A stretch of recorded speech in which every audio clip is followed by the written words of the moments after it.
Welcome to another edition of the SSC TV3 News.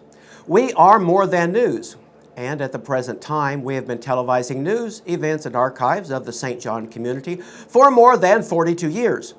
We have been enjoying a steady growth since February of 2018, and we now have 470 subscribers and 1,117 videos on YouTube. We also have over 190 followers on Facebook. Today is Wednesday, June the 16th of 2021. I am David Cutright, and I will be your host for today. This is a live view of the Mosley Memorial Fountain at about 11 a.m. The sky is clear, the winds are out of the south-southwest at 13 miles per hour. The temperature is 92 degrees and the humidity is 39%. These are the features that will be on the show today. Novel question, novel answer, the triptych media, and the lady in the corner. The regular time for our live news is each Wednesday at 11 a.m., but occasionally due to Shepherd Center or field production conflicts, the news will be delayed or rescheduled. If we can, the rescheduled time and/or date will be posted on the TV3 bulletin board. The news for the last Wednesday of each month will be on Thursday due to the Lunch and Learn preparations. If you missed the live show, it will be uploaded to YouTube so that you can watch it at your convenience. To do this, just put ssctv3.org in your browser's URL line. Please share our news, features, and programming on your social media. This will help us grow and enable us to serve you better. We welcome press releases. Just bring them by the studio or send them to ssctv3@gmail.com. Also, if you would like to advertise on our bulletin board or be a sponsor of our news or governmental telecast, come by the Shepherd Center during business hours and we will set you up. Our rates are very cost-effective. The following is our rate card. Each one of the following is only $20 a month. You can choose one, any, or all of these services. The TV3 News, which runs live each Wednesday at 11 a.m., on the local cable system and is available anytime on YouTube. The TV3 Bulletin Board display ads, which run 24/7 on the local cable system and are available anytime on YouTube. The TV3 Bulletin Board sponsor list, which run 24/7 on the local cable system and are available anytime on YouTube. The Board of Education meetings, which run live on the local cable system and are available anytime on YouTube. The City Council meetings, which run live on the local cable system and are available anytime on YouTube. And the County Commissioners meetings, which are not live but run as program replays on the local cable system at 10 a.m. on Thursday mornings and is available anytime on YouTube.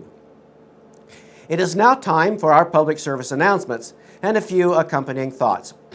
Newspapers used to publish tons of public service announcements, but due to social media, these have largely vanished. To fill this void, TV3 runs a bulletin board that is available 24/7 on the local cable system and YouTube. Also, the TV3 Weekly News includes a large number of public service announcements with extended information.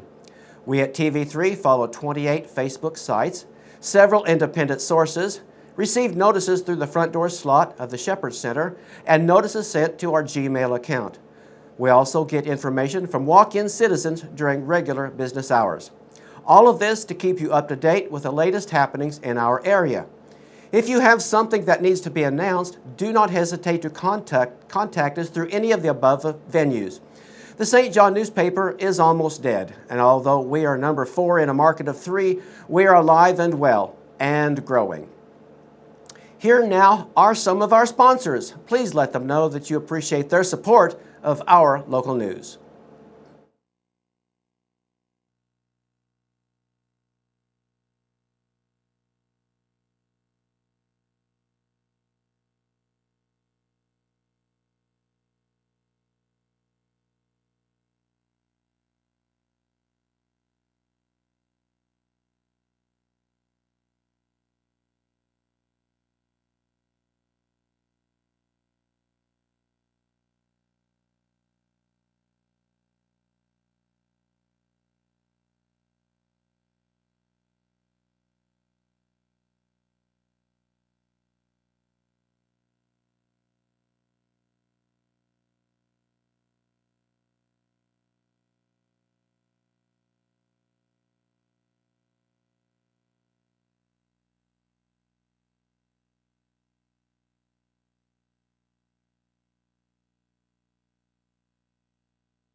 It is now time for school announcements.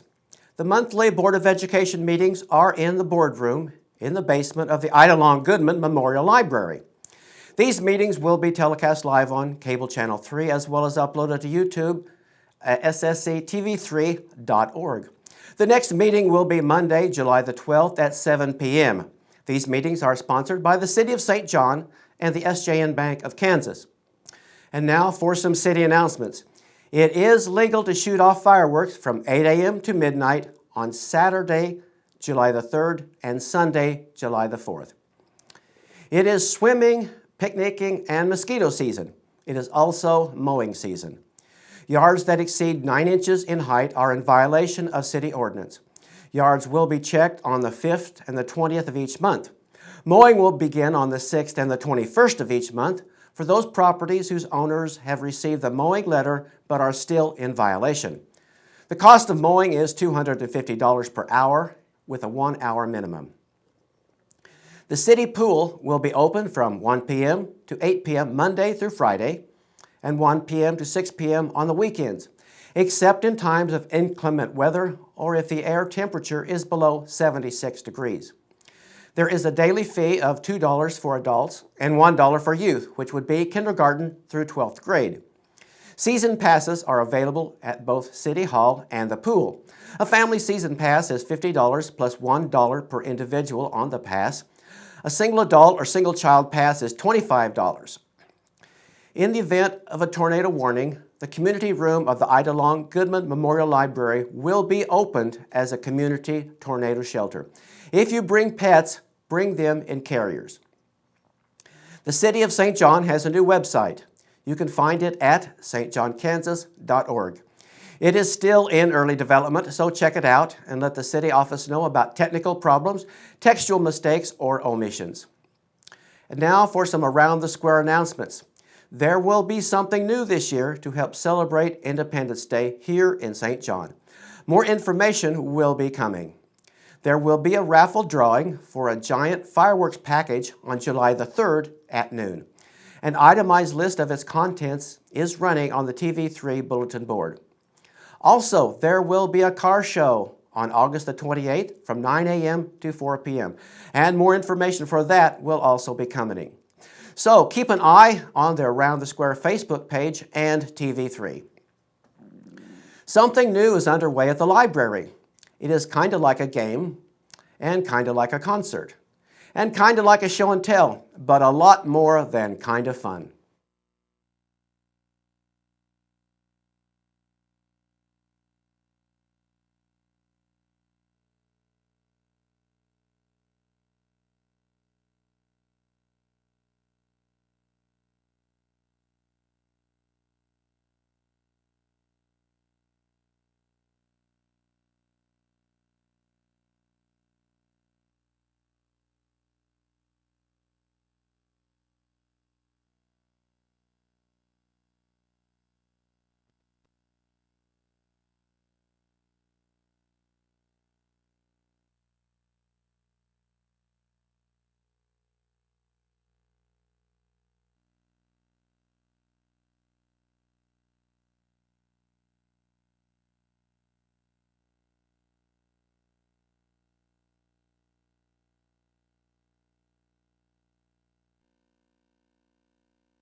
Okay.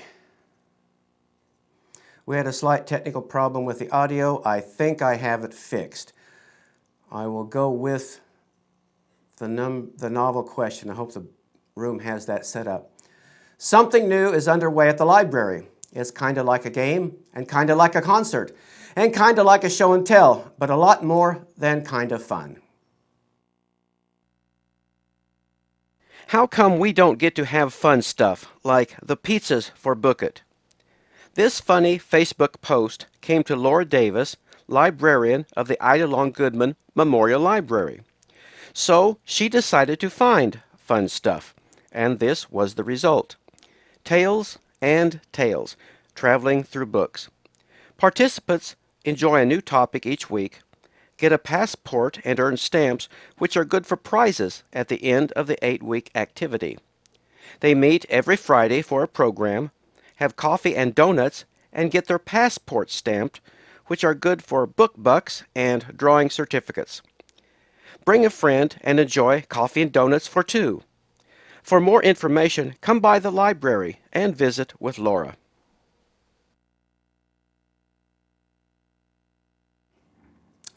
And now for some county announcements. The Stafford County Fair is quickly approaching, and although it is billed as July the 13th through the 17th, there is one local event that is earlier, the 4-H Public Style Show, which will be held Wednesday, July the 7th at 7 p.m. in the Stafford County Annex. Too bad it is scheduled for Wednesday. I will not be able to record it.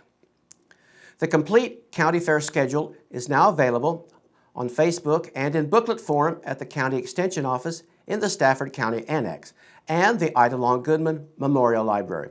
The following are the highlighted public activities. The Hudson Cream Flower Bake Fest will be Tuesday, July the 13th at 7 p.m. in the Stafford Recreation Building, which is located north of the Stafford Swimming Pool. The Farm Bureau and Friends and Family Night will be Wednesday, July the 14th, with a hamburger and watermelon feed from 5 p.m. to 7 p.m. and the pedal pull and water slides at 7 p.m. Too bad the pedal pull is scheduled for Wednesday. I will not be able to record it. On Friday, July the 16th, there will be the Lions Club Barbecue from 5 p.m. to 7 p.m. and the 4-H Council Community Ice Cream Social at 6:30 p.m. And finally, the Community Night will be Saturday, July the 17th with goat tying at 4 p.m., the Cornhole Tournament at 7 p.m., and the Hunter Hathcote Concert at 8:30 p.m. This is only a partial listing of the County Fair activities. Be sure to pick up your brochure or visit the County Fair Facebook page for a detailed listing of all the activities. The Farm and Art Market is underway. You can shop every Thursday, June through August from 4 p.m. to 6 p.m. on the east side of the St. John Square. Vendors must fill out an application and follow Kansas Farmers Market rules and regulations. Applications are available at the K-State Research Extension Office located in the Stafford County Annex. There is no fee to be a vendor. If you have questions, call 620-549-3502 or send an email to acollins@ksu.edu. Here now are more of our sponsors. Please let them know that you appreciate their support of our local news.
A number of people have asked, where are you? TV3 and the Shepherd Center are in the same location, same building, straight south of the fountain. The summer hours for the Shepherd Center are 9:30 a.m. In the St. John News to of June the 12:30 9th, p.m. there was Monday through Thursday, We also have the military pictures from Hood's Haven. If you would like to have yours back, come to the center during regular hours. As a service to Stafford County seniors, volunteer drivers will take you to medical appointments within a 100-mile radius of St. John. This service will be shared with the Ministerial Alliance. Call 620-549-6351 for more information. Also, if you need help with simple household chores, for example, changing light bulbs, move plants inside or outside, light yard work, light furniture moving, retrieve boxes from high shelves, or errands, for example, drive you to the grocery store or pick up groceries, call our office and we will find someone who can help. If you know of anyone who might need temporary help, please let us know and we will make arrangements to meet his or her needs. 620-549-6351. The Ministerial Alliance is one of our sponsors. This group of St. John and Hudson ministers work together to provide spiritual and physical resources to people in our area. If you need financial assistance with rent, utilities, or food, you can contact Ray Davidson at 620-282-9902 or Leroy Lyon at 620-804-1551. Stay alert to crime. If you think you are a victim of a scam, you can call the Kansas Attorney General Consumer Alert Division. Protecting Kansas consumers from scams, telemarketing, fraud, and other deceptive practices is a priority for this office. The top 5 scams include credit card services, computer repairs, IRS scams, car warranty, and government imposters. For resources or assistance about consumer issues, contact this office through their webpage, ag.ks.gov/inyourcornerkansas, all separated by hyphens, or by calling 785-296-2215. On June 30th at noon, in the monthly Lunch and Learn topic will be Cognitive Aging and Brain Health. This presentation will be given by Amanda Voles of SWACA. The location will not be in the Stafford County Annex as were the last 2.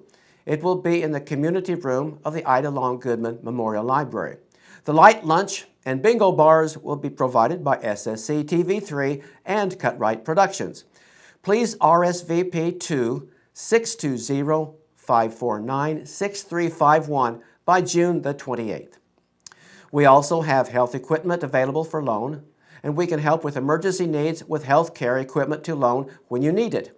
Currently, we have walkers, wheelchairs, canes, crutches, commodes, toilet seat risers, and more. Call us if you have a need.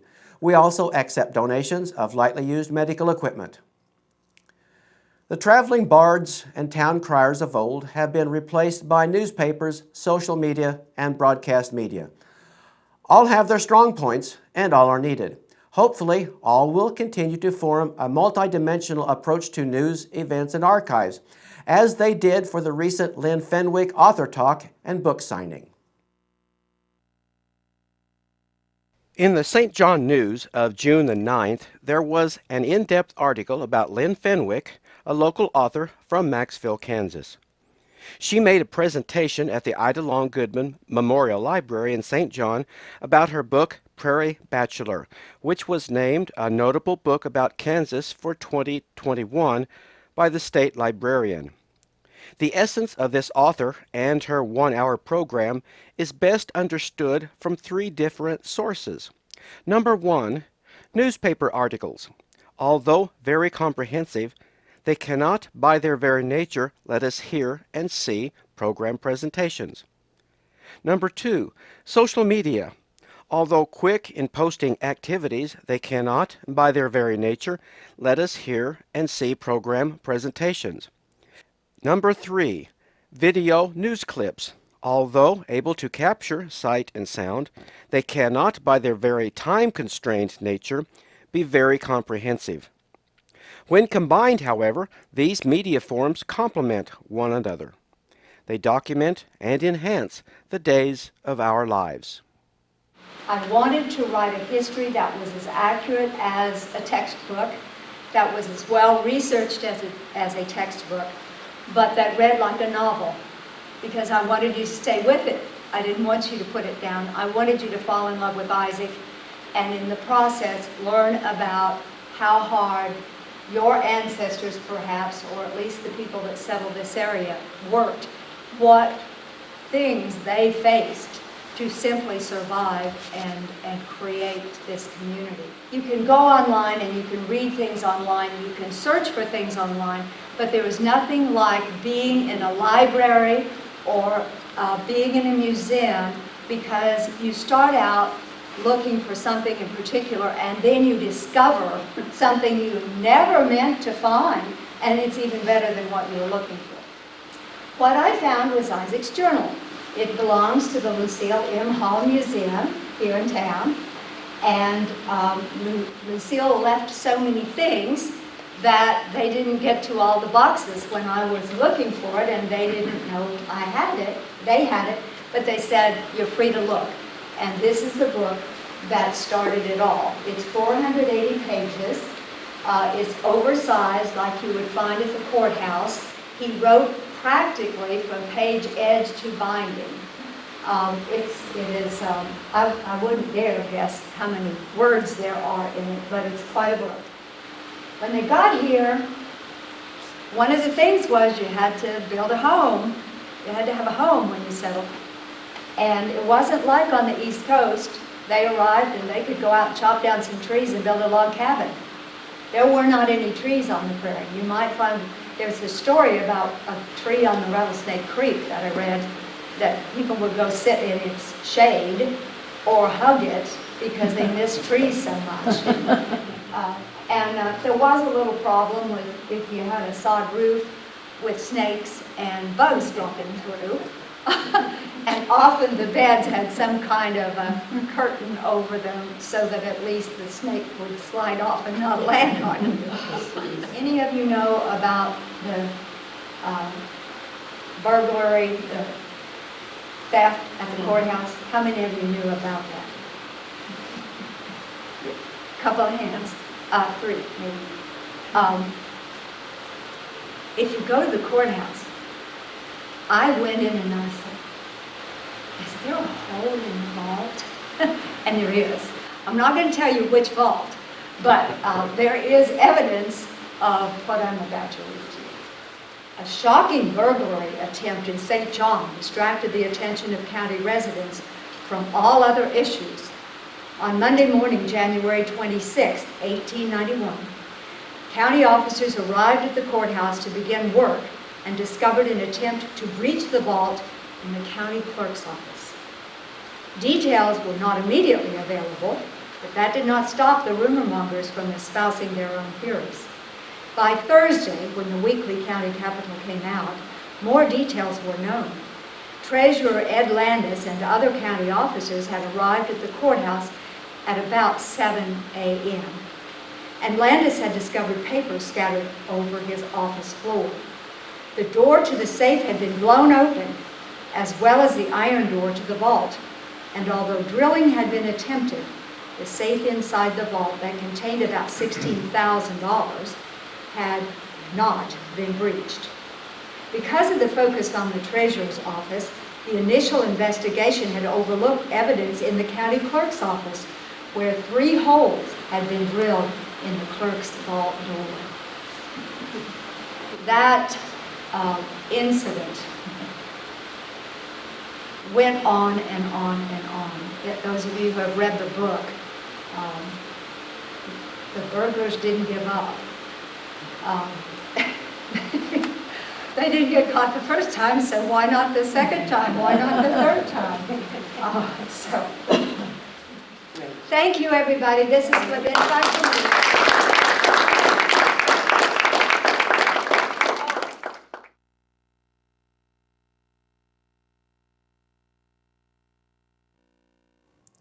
And now time for some public service announcements. Good news from Hudson. The Chicken Ride is back. And for those of you who may not be familiar with the event, the participants ride bicycles, not chickens. It will be Saturday, August the 7th at 7 a.m. Registration will be at 6:15 a.m. The registration fee on or before July the 24th will be $25. After the 24th, it will be $30. This price includes a fried chicken dinner. T-shirts will be $15 and bandanas will be $8.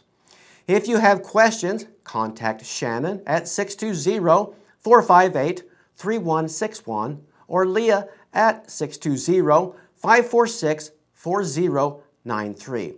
There is also more information on the Get Hudson, Kansas Facebook site. The July Adult Paper Crafting class will be Wednesday, July the 14th at 7 p.m. in the Ida Long Goodman Memorial Library.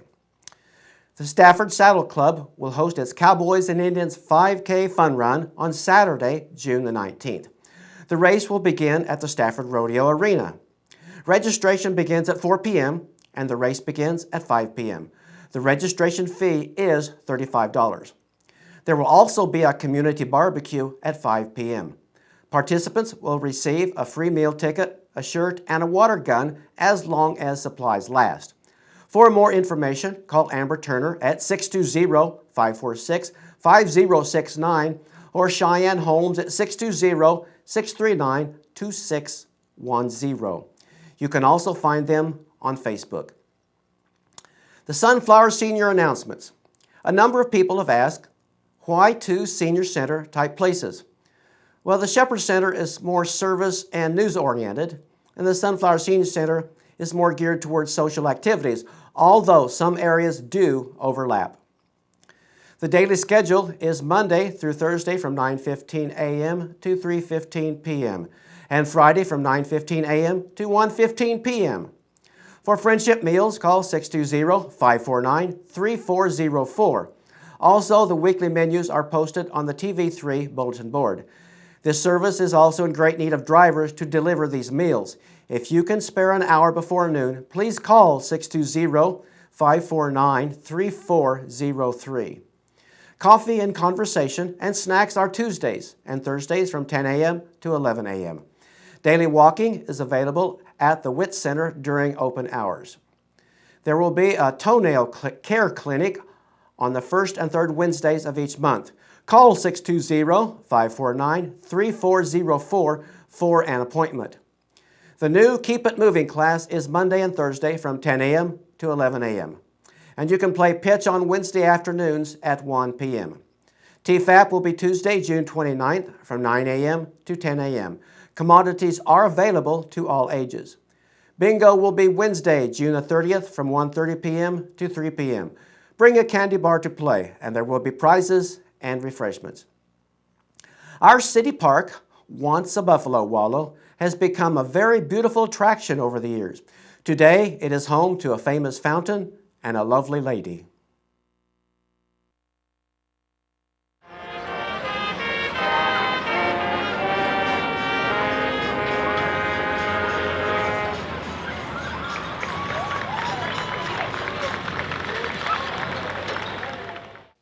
On Saturday, May the 26th of 2001, at the annual Jubilee, the residents of St. John celebrated the rededication of the Statue of Liberty that stands in the northeast corner of the city square.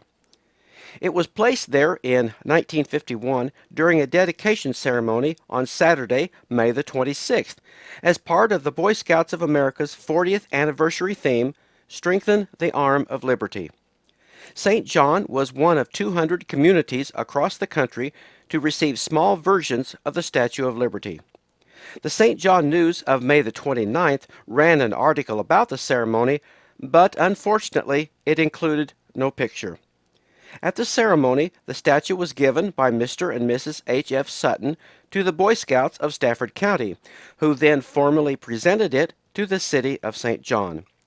Stephen Higgins and Larry Welch, who were Boy Scouts at the original ceremony in 1951, were guest speakers at the 2001 rededication, which was held to celebrate its return from Randall Julian of Arlington, Kansas, after he had repaired it from severe damage.